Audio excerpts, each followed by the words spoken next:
O sa lahat ng viewers dyan ng Manager TV, please subscribe and click the notification button. God first.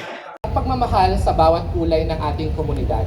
Ngunit sa gitna ng ating mga tagumpay na kinakaharap din po natin ang mas malaking hamon, mga global na krisis na nakakaapekto sa ating ekonomiya, kalikasan at kinabukasan. Sa ganitong panahon, higit kailanman kailangan po natin ang lakas, talino at malasakit ng mga kabataan. Kaya sa ating mga kabataan, sangguniang kabataan, youth organizations, at mga bawat batang Maynila, ang panawagan ay malinaw. Tayo po ang manguna. Tayo ang maging boses ng pagbabago, tagapagtaguyod ng katotohanan at katuwang sa paglikha ng solusyon. Hindi sapat na tayo'y manood lamang, kundi ang kabataan ay dapat kumilos. Dahil sa bawat hamon ng mundo, dala natin ang bagong pag-asa, ang tapang magbago at ang paninindigan para sa mga inklusibo at makataong lipunan. Muli maraming salamat po sa patuloy na suporta, Mayor Isko Moreno, Vice Chi at buong pamahalaang lungsod para sa ating mga kabataan. Makakaasa po kayo na ang Youth Development and Welfare Bureau ay patuloy na magsisilbi at pagbibigay ng mas maraming oportunidad para sa kabataang Manilenyo. Sa puntong po ito, isang karangalan pong pinapakilala sa inyo ang ating minamahal na punong lungsod ng Maynila, ang pinakamagaling, pinakamasipag at napakapoging Mayor Francisco Isko Moreno Domagoso.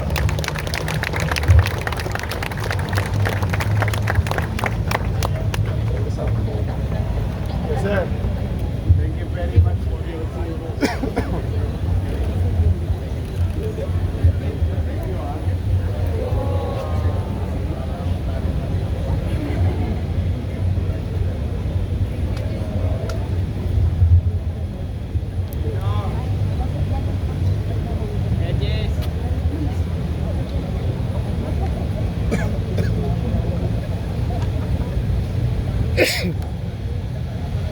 Maraming salamat, Director Leno at ang ating mga kabataan na naglilingkod sa bayan, sa Youth Bureau. Palakpakan natin sila.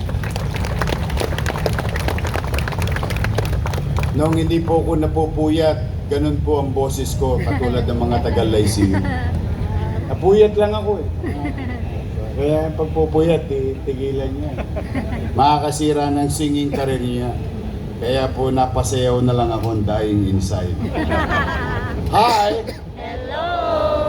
Good morning! Good morning! Isang linggo na naman na ating tatahakin para makapaglingkod sa taong bayan.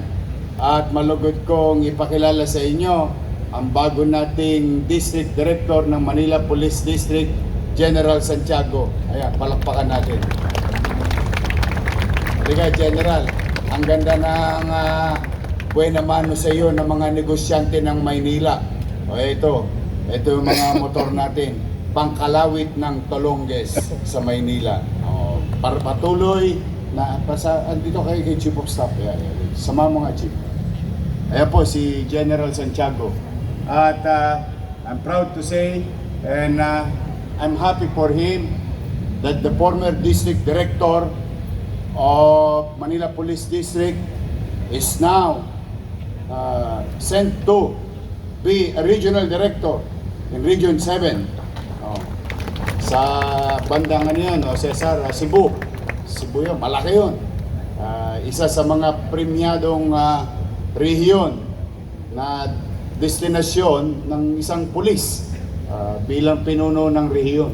Kaya to General Abad and your team, thank you very much for your service to the people of Manila, and welcome on behalf of the people of Manila, General Santiago here to lead our strong, brave, and respectful men and women uniformed personnel of Manila Police District. Welcome, General Santiago. Isang linggo ng paglilingkod, ngunit binabati tayo ng Lunes ng positibo sapagkat wala pong tigil ang pagtulong ng mga negosyante sa lungsod. Kagabi po, noong Sabado ng gabi, hapon, I received a text that may tutulong na naman sa atin sa lungsod ng Maynila. I'm just excited to share it to you because kilala natin yung organisasyon na yun. Sila po ay siguro in the coming days may announce natin. Tutulong muli ang federation. The FFCCII will help again the city of Manila in the coming days. But today, natutuwa naman po ko, isa sa malalaking taxpayer ng City of Manila, particularly sa Tondo, Maynila. No? Bata pa ako, bodega na po yung lugar na yon. No? Ito po ay sa Velasquez area. Nakaramdam po sila ng mabilis na tulong ng pamahalaan sa kanilang negosyo. At nagkaroon sila ng kapanatagan muli or what you call certainty in doing business in the city of Manila. At ngayon palalawigin pa nila ang paghahanap buhay sa lungsod, which will provide more jobs for the people of Tondo in that geography or place of business ng mga negosyanteng ito. Sa tuwa po nila, sa sobrang tuwa nila, tumulong pa sa Maynila. Nasa harapan ninyo ang 20 units of NMAX from First Tondo Complex Association. Regalo nila sa atin yan. Nausog nalawayan ko. Natutuwa naman ako sapagkat ito ay magagamit. Kaya pasikip ng pasikip ang mundo ng mga Tolongges dito dahil yung motor nila mahinang uri. Yung motor ng pulis, pambardagulan ho itong NMAX. I think marami sa inyo dito nakamotor. Nakaparada ho kayo dyan sa Aroseros talagang very specific yung request kong brand and power of two-wheel vehicle that can be utilized by our men and women, uniformed personnel of Manila Police District. To President Hazel Melon, Vice President Flores Pua, and Mr. Edward Tio, and board members of the association, on behalf of the people of Manila, thank you very much, sir. Palakpakan natin ng First Tondo Complex Association. No Biyernes, si Director Padilla ng Manila Health Department tumanggap din ng donation sa Rotary para sa NICU. Yung anong tawag niyo doon? Ventilator. High-end na 2 machine na ventilator. Thank you very much, Grace. Ito, Mr. Tio, at 10 ng iyong mga kasama, sana sa Mayo mabasa kayo ng ulan. Dumami pa kayo. To Green Cycle Innovation, donated by Green Cycle Innovation Inc., Jose Andres Rueda, CEO, Troy Serapica, COO.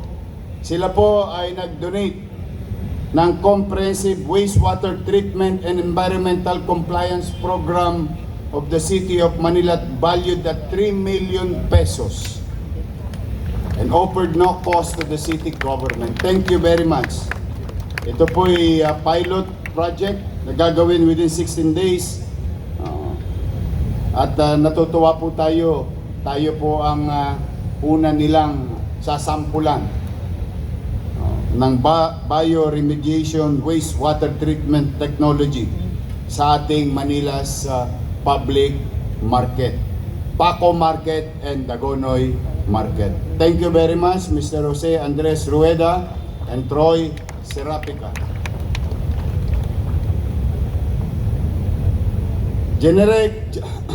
Generica Drugstore. We'd like to acknowledge Ezekiel Salcedo, Public Relations and Communication Manager, Generica Drugstore. Sila po nag-donate 27,610 pieces of various medicine. Padilla, paldo na naman ang mga health center mo.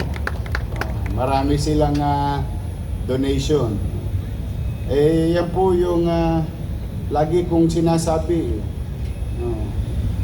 Sabi sa inyo kapag iniwas ninyo ang inyong sarili sa pakikihalubilo sa pamumulitika nang wala pang panahon ng politika, ay mas maraming tao ang gaganahan na makiisa or mag-participate, tumulong sa ating pamahalaan para sa paglingkuran ng ating mamamayan. Kaya po, talaga naman ay taus-puso po ang aking pasasalamat.